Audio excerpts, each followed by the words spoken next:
The silence in the house that night wasn't normal. It wasn't peace. It was punishment. It pressed against the walls, heavy and suffocating, like the house itself was holding its breath, waiting for me to break. The faint hum of the refrigerator was the only sound, and even that felt too loud. I could hear my own heartbeat echoing through the hall, unsteady, uneven. I pushed open the kitchen door. The light flickered once, a stuttering glow that made the note on the table gleam white against the wooden surface. It was the only thing in the room that looked alive. At first, I didn't move. I just stared at it. I think part of me already knew what it was. A wife always knows when her marriage has died, the way you can smell rain before it falls. When I finally picked it up, my fingers shook. Mara. I can't say this to your face. I've met someone else. The kids are with me, they're safe. The divorce papers are below. Eli. My chest caved in. The words blurred as I read them again, slower this time, as if they'd change if I looked long enough. My husband, my partner for more than a decade, was gone. He'd taken my children and left behind a letter like it was an errand list. The papers beneath the note made it real. He'd signed them already. Cold ink, perfect penmanship. He'd even highlighted where I was supposed to sign, polite, efficient, heartless. But the last page, that one took my breath away. Consent for adoption. He wanted him, his new lover, to adopt my children. I didn't even need to read the name. I knew. Derek Caldwell. A man Eli had once called a friend. A man who owned the construction firm Eli worked for. A man who had smiled at me across dinner tables, shaking my hand like he wasn't already taking everything that mattered to me. I sat down hard on the nearest chair. My pulse was so loud it drowned out the clock. I could feel my face burn as if someone had slapped me.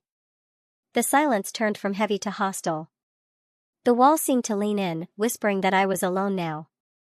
But I wasn't broken. Not yet. I grabbed my phone.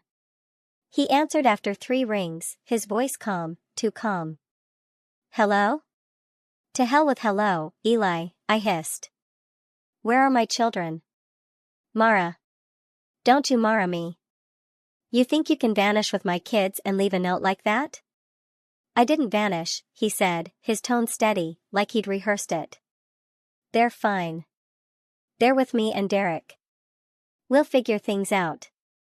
We? I laughed bitterly. You mean you and him? Silence. I could picture him standing there, probably somewhere in that sleek new house Derek owned, marble floors, perfect lighting, expensive gilt. You planned this, I said. Didn't you? All those late nights, the business trips, the client dinners. You were already with him. Mara, please don't make this harder. Harder? I snapped. You destroyed our family. Don't you dare tell me what's hard. I hung up before he could say another word. The phone hit the counter with a dull thud. My breath came out in shudders. I didn't cry, not yet. Crying felt too small for what I felt. No, what I felt was fire. That night I couldn't cook, couldn't think, couldn't sit still.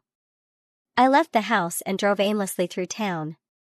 The lights blurred past like streaks of accusation. My hands trembled on the steering wheel, but I kept going until I found myself parked outside a dive bar I hadn't been to in years. Inside, the air smelled of whiskey and smoke. I took a seat near the back, ordered a bourbon I didn't really want, and stared at my reflection in the bottle. I barely recognized the woman looking back, hollow eyes, messy hair, a ghost in her own skin.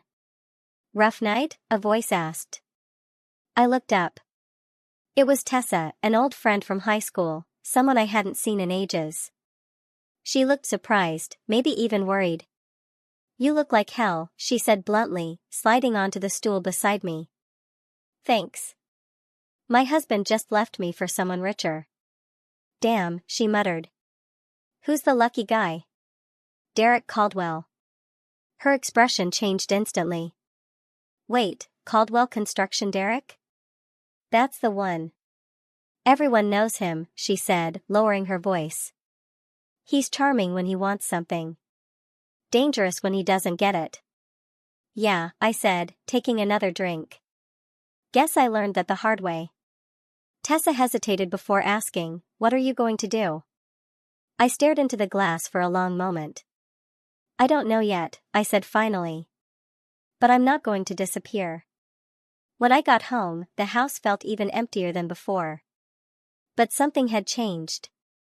The note was still there, the paper still waiting, but I wasn't trembling anymore.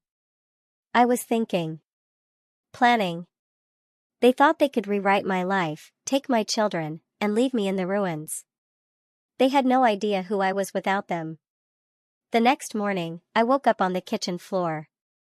The bottle of bourbon was tipped over near my hand, the note still lying beside me like a corpse I hadn't buried yet. For a long time, I just stared at the ceiling fan spinning above me, the sound of its whirring blades drowning out the noise in my head. The world outside carried on, cars passing, birds chirping, the same town that had watched me bake bread, raise kids, and smile through the monotony of a life I thought was safe. Now it all looked unreal. Like a movie set after the camera stopped rolling.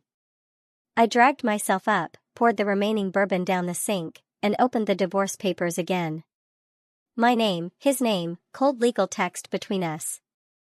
But one page had something I hadn't noticed before, a post-it note in Derek Caldwell's handwriting. "Once this is signed, we can move forward. D." I tore it off so hard the corner of the page ripped. Then I burned the note in the sink. Later that afternoon, I drove to my lawyer's office downtown. Her name was Dana Cole, a sharp-eyed woman with a reputation for being both ruthless and precise. I'd never needed her before. Now, I needed her more than ever. She read the documents silently, then set them down and looked at me. "Are you sure you want to fight this, Mara? He's offering you the house, full financial settlement." "I don't care about the money," I interrupted. "He wants me to sign away my children." Dana nodded slowly. "Then we fight." She leaned back in her chair, crossing one leg over the other. "Caldwell's name is on a lot of these financial documents." "That's unusual." "He's either very confident or very stupid." "Probably both," I said. "They deserve each other." Dana smirked. "Maybe. But confidence leaves fingerprints, and stupidity leaves paper trails. I'll look into him." That was the first spark of hope I'd felt since that night. A few days later, while sorting through old photos to distract myself, the phone rang. The number was unfamiliar, but local. I answered anyway. "Mara Ellison?" a woman's voice asked. "Yes. This is Detective Rowan from City Police. We're investigating a complaint regarding property damage at Caldwell Development. Your name was listed on a contact sheet for employees." "I'm not an employee," I said. "Not anymore." "Can you come in for a few questions anyway?" "Routine stuff." Something in her tone didn't sound routine. When I arrived at the station, the detective's expression was polite but guarded. She showed me a folder of documents, invoices, project permits, contracts. My name appeared on one of them, forged. "Your husband," she said carefully, "used your signature to authorize transfer of a construction permit worth over $200,000. My stomach turned. "What?" "It's not legally binding now that it's flagged as fraud," Rowan continued, "but it's possible he and Caldwell used it to secure a loan. If that's true, you might be on record as co-signer." The room tilted. He hadn't just broken my heart. He'd tied my name to his crimes. I walked out of the precinct in a daze, clutching the copy she'd given me. My hands wouldn't stop shaking. Outside, the sky had darkened, heavy clouds gathering above the skyline like bruises. It felt right. It matched the way my chest felt, swollen, aching, ready to burst. That evening, I drove to the construction yard where Caldwell's office was. It was late, the sun barely holding on behind the trees. His office lights were still on, faint through the glass windows. I parked far enough away not to be seen. Through the blinds, I saw them. Eli and Derek. Eli's face was pale, worried. Derek looked angry, the kind of anger that hides fear. He was waving papers, shouting. I couldn't hear the words, but I could read body language. They weren't in love. They were in trouble. For a split second, Eli turned toward the window. I ducked. My heart slammed against my ribs. When I looked again, Derek was gone. Eli was pacing, running his hands through his hair. He looked terrified. And somehow, that scared me more than his betrayal. I didn't sleep that night. Every creak in the house felt like a footstep. Every shadow felt like it might move if I blinked. By morning, I'd made up my mind. If Derek Caldwell thought he could erase me, he was about to learn the cost of underestimating someone who's lost everything. But before I could act, the storm came for me first. 3 nights later, I woke to the sound of breaking glass. My heart froze. I sat up slowly, listening. The house was dark except for the faint orange glow from the streetlight outside. Then I heard it again, footsteps on the tile. I reached for the baseball bat I kept by the bed. My breath came out shallow as I crept down the hallway, past the framed photos of my children that I couldn't take down even after they'd been gone for months. In the kitchen, the window was shattered. The curtains blew inward with the wind. And on the table, the same table where Eli's note had been, was something new. A single sheet of paper. Typed. Sign the papers, Mara. Stop digging. This is your last warning. There was no signature. But I didn't need one. The letter smelled faintly of his cologne. Derek Caldwell scent, expensive, sharp, unforgettable. I looked out through the broken glass. The street was empty. But I could feel someone watching. That's when the thunder cracked, loud enough to shake the windows. Rain poured down, cold and heavy. The storm had arrived. The rain didn't stop for 3 days. It came down in waves, turning the streets into veins of silver and mud. The kind of storm that drowns out everything, even your thoughts. I stayed inside, jumping at every noise, every shadow that brushed past the windows. My mind kept replaying that message over and over. Stop digging. This is your last warning. It wasn't just a threat. It was a promise. By the 4th morning, the clouds broke, thin streaks of sunlight cutting through the wet air. I opened the front door for the first time in days, my body tense, half expecting someone to be waiting.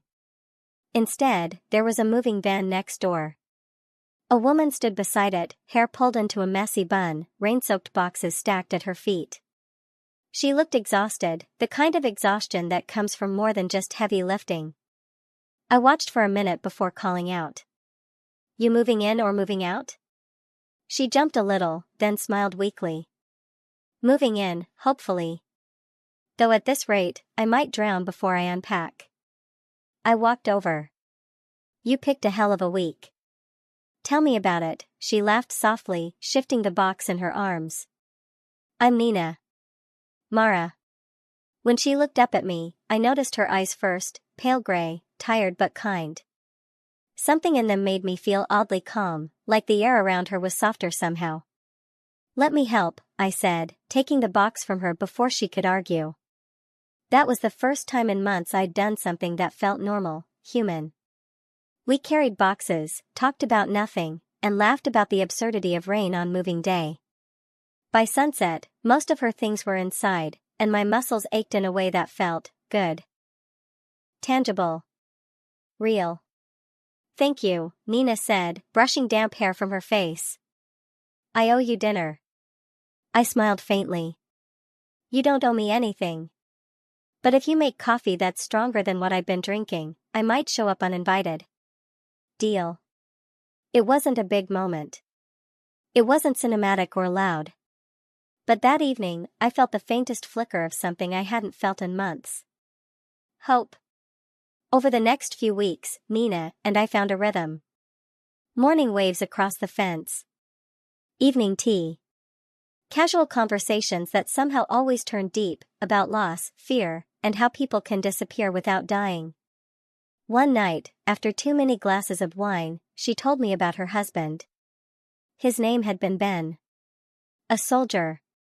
Died suddenly from a brain clot 6 months before she moved here. I thought grief would fade, she said quietly, tracing the rim of her glass. But it doesn't. It just changes its shape. I understood that more than I could say. Mine too, I whispered. Your husband? Left me. For someone else. She flinched like she'd been hit. I'm sorry. Don't be. He didn't just leave, he took my kids.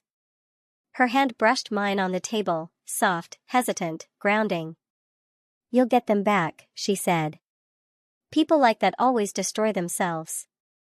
Her words lingered long after she left. That night, I dreamed of fire. Of a house collapsing in on itself, walls glowing orange while a man's voice whispered, "You should have stayed quiet." I woke to the sound of a car door slamming outside. When I peered through the blinds, I saw a black SUV idling in front of Nina's house. Tinted windows. Engine running. No one got out. It stayed there for nearly 10 minutes before pulling away. By morning, I'd convinced myself it was nothing. Just a delivery. A neighbor. Anything normal. But when I went out later to check the mail, I found a wet envelope tucked under my doormat. No stamp, no address. Inside was a single photo. A blurry shot of Nina and me unloading boxes the day she moved in.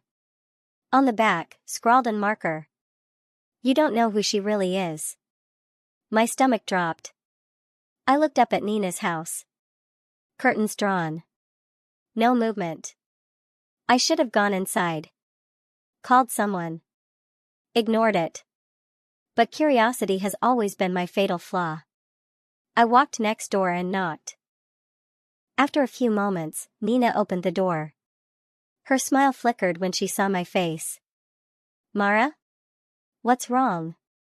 I held out the photo. Do you know anything about this? She stared at it for a long time, her lips tightening. Then she looked up, eyes shining in the dim light. You need to come inside. The air in her house smelled faintly of paint and lavender. She locked the door behind us, then pulled the curtains shut. Her hands were trembling. That SUV you saw, she said quietly, it wasn't the first time. What do you mean? I've seen it outside my work. At the grocery store. Even parked behind me at lights. Always the same car. A chill crawled up my spine. Who do you think it is? Her eyes filled with something between fear and shame. My husband wasn't just a soldier. He worked for someone, a private contractor. After he died, they came to me asking for something. I told them I didn't know what they meant. A week later, I started seeing that car. I stared at her, heart pounding. And now they're watching you again? She nodded. Or maybe, watching us. For a long time, we just sat there, the rain beginning again outside. The shadows on the walls looked like people standing too still. Finally, I asked, what did your husband have that they want? Her eyes met mine. A ledger. Names, accounts, transfers. Things people would kill to keep secret. The words hung in the air like smoke. And then she added, almost a whisper, and I think Derek Caldwell's name was in it. Everything went cold inside me. My voice barely worked when I said, "You're sure?" I found a note in Ben's files after he died, she said. It said, if anything happens to me, find Mara Ellison. She'll know what to do. I froze. The room spun. How the hell would your husband know me? I don't know, she whispered. But I think your ex-husband knew him.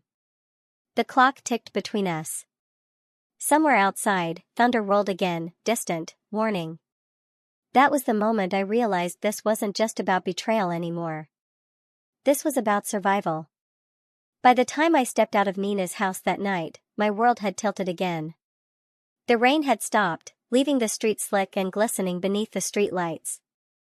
The reflection of her house shimmered in the puddles, calm, quiet, innocent. But behind those windows sat a truth that was anything but. A ledger.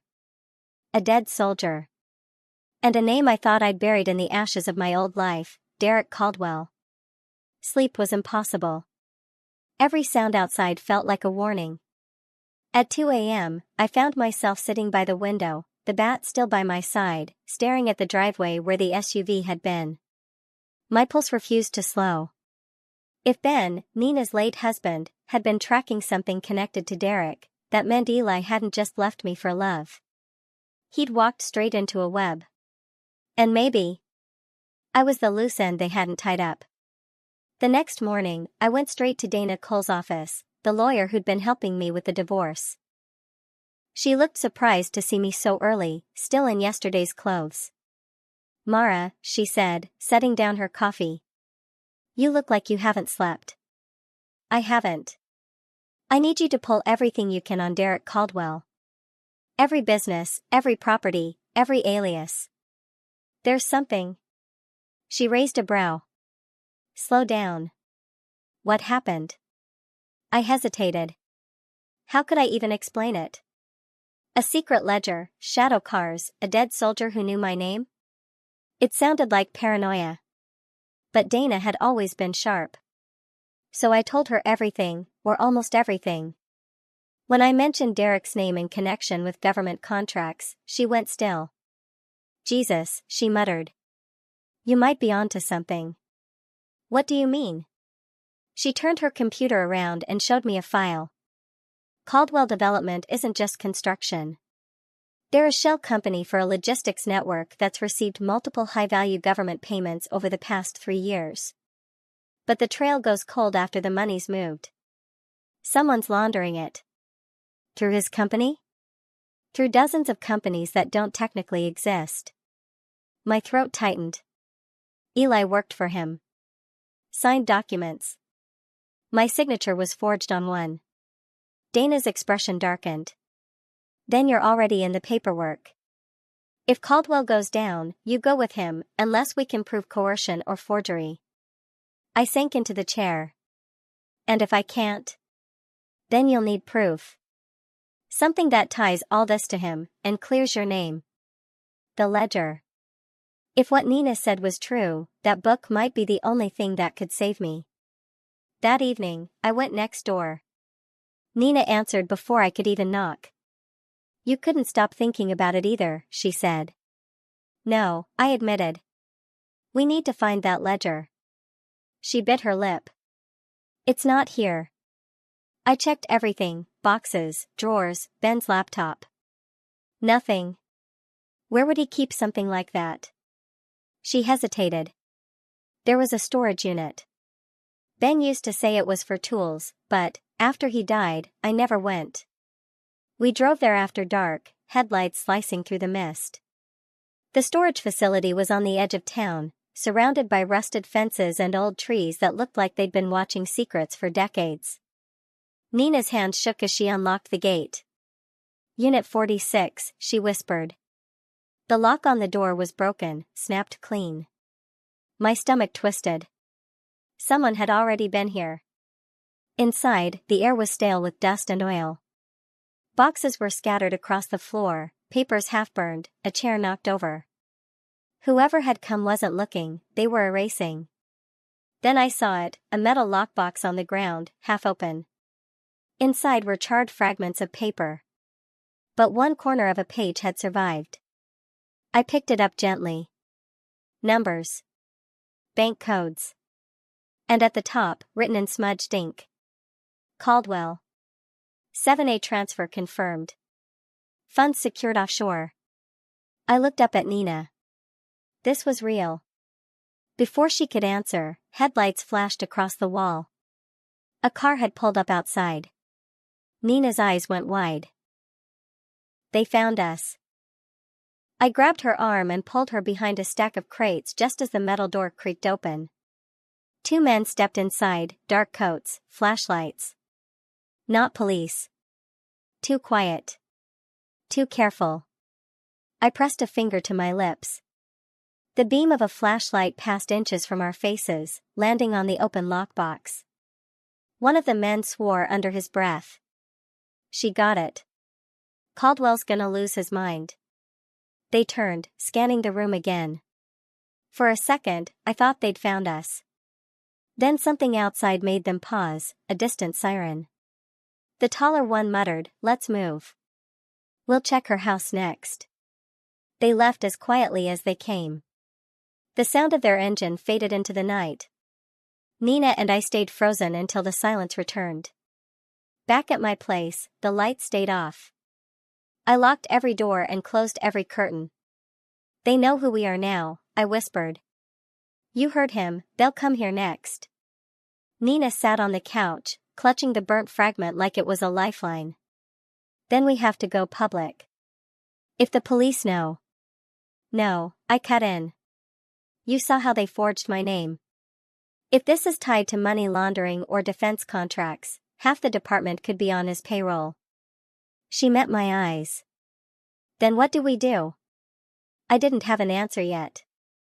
But I knew this much: Derek Caldwell wasn't just trying to silence me. He was cleaning up everything, anyone who could connect him to the money. And now, Nina and I were at the top of that list.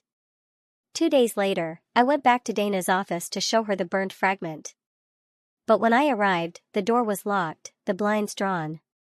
Her assistant was standing outside, pale as chalk. "What's going on?" I asked. Her voice shook. "Dana's dead. Car accident. Early this morning." The world tilted. "What?"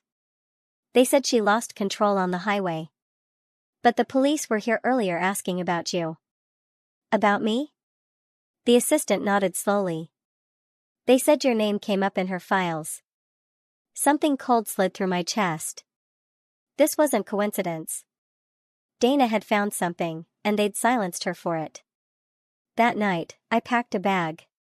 Nina was already waiting by her car, her face pale but determined. "We can't stay," she said simply. "If they think we have the ledger, they'll keep coming." I looked back at my house, the only home I'd ever known. The window light flickered once in the darkness, like the house was saying goodbye. "Where are we going?" I asked. Nina's hand tightened on the steering wheel. "Somewhere they can't find us. My husband used to say, if things ever got bad, go where the storm began." "What does that mean?" She looked at me, eyes reflecting the passing streetlights. "It means his base. The place he worked before everything went wrong. Blackridge." I frowned. "That's in the mountains." "It's abandoned." "Exactly," she said. "That's where the truth is." As we drove into the night, the highway stretched ahead, endless, black, silent. My reflection in the window looked older than I remembered, harder. Behind us, somewhere in the distance, a pair of headlights followed for a while. Then disappeared. For the first time in months, I wasn't sure if I was running from the past, or straight into it. The mountain roads were empty. Our headlights cut through the mist, carving tunnels of light into the darkness. The sign for Blackridge Research Facility, restricted access, was half buried in weeds, the paint cracked and faded. Nina slowed the car. "This is it," she said quietly. The facility loomed ahead like a skeleton of concrete and glass. The gates hung open, rusted, as though someone, or something, had forced them long ago. The world was silent except for the wind whispering through broken windows. We stepped out, flashlights in hand. The air smelled like rain and old metal. "This place was decommissioned years ago," Nina said. "Ben used to come here before his deployment. He said it was part of a logistics project, but he never talked about what kind." I scanned the entrance. "And you think the ledger's here?" She hesitated, then pointed. "There. The sub-basement. That's where he used to work." The elevator was dead, so we took the stairs, the beam of my flashlight dancing across peeling paint and rusted rails. Every footstep echoed down the concrete stairwell, swallowed by the dark. When we reached the bottom, the air grew colder. A single metal door stood at the end of the corridor, a faded 7A stenciled on it in white paint. The same number from the burned fragment. My pulse spiked. Nina stepped forward, but I caught her arm. Wait. I pressed my ear to the door. Nothing. Then I pushed it open. Inside was a small office, overturned chairs, cracked monitors, paper scattered like confetti after a disaster. But in the center of the desk sat a single object untouched by dust. A black notebook. The ledger. I crossed the room slowly, my hand trembling as I reached for it. The cover was rough, leather-bound, scarred. Inside were rows of handwritten entries, names, accounts, transfer codes. I turned a page and froze. Eli Ellison. My ex-husband's name, written beside an offshore account number. The amount listed was obscene. I felt my knees weaken. Nina's voice was small behind me. He was in on it. I turned the page again, and there it was. A note in the margin, written in the same hand as the one I'd seen on the burned fragment. Funds moved under Caldwell directive. Cover-up active. Compromised. It hit me like a punch. Eli hadn't just been involved, he'd been the fall guy. And whatever he'd done for Derek, it had cost him his life. Before I could speak, a floorboard creaked. We spun around. Derek Caldwell stood in the doorway, a gun hanging loosely at his side. His smile was thin and exhausted. You really should have stopped digging, Mara. My mouth went dry. You killed him. He stepped closer, the gun never wavering. Eli? No. Eli killed himself the moment he thought he could outsmart me. He started talking to Ben, your little soldier friend. Said he wanted out.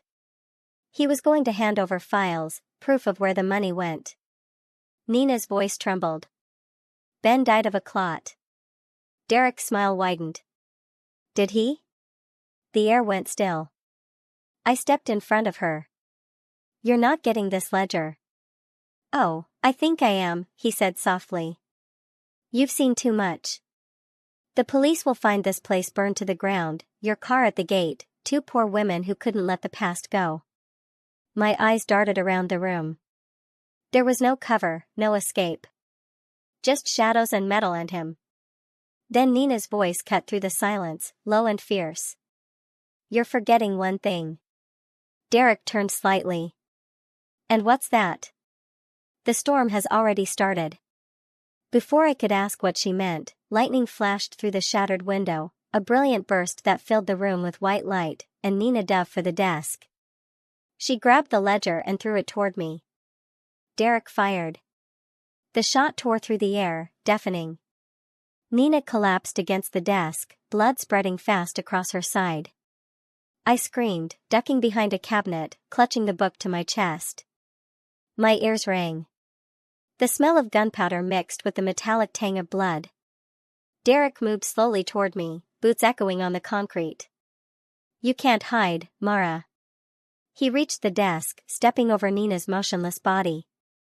He was so close I could hear his breathing, steady, cruel. Then I saw it, the leaking pipe near the wall, sparks hissing from a damaged wire beside it. Old electrical lines. Corroded, but alive. I crawled silently along the floor, dragging a metal chair leg with me. When he turned toward the sound, I jammed the leg between the wire and the pipe. The world exploded in white fire. The shockwave threw me backward. For a second, there was only sound, a roar like thunder, then nothing. When I opened my eyes, smoke filled the room. The walls glowed orange. Derek lay near the doorway, unmoving, his gun still clutched in his hand. The facility was burning. I crawled toward Nina, coughing, pulling her up. Her face was pale, her breath shallow. Come on, I whispered. We're getting out. Together, we staggered up the stairs, flames licking the walls behind us. Every step was a war. The heat bit into my skin, my lungs raw from smoke.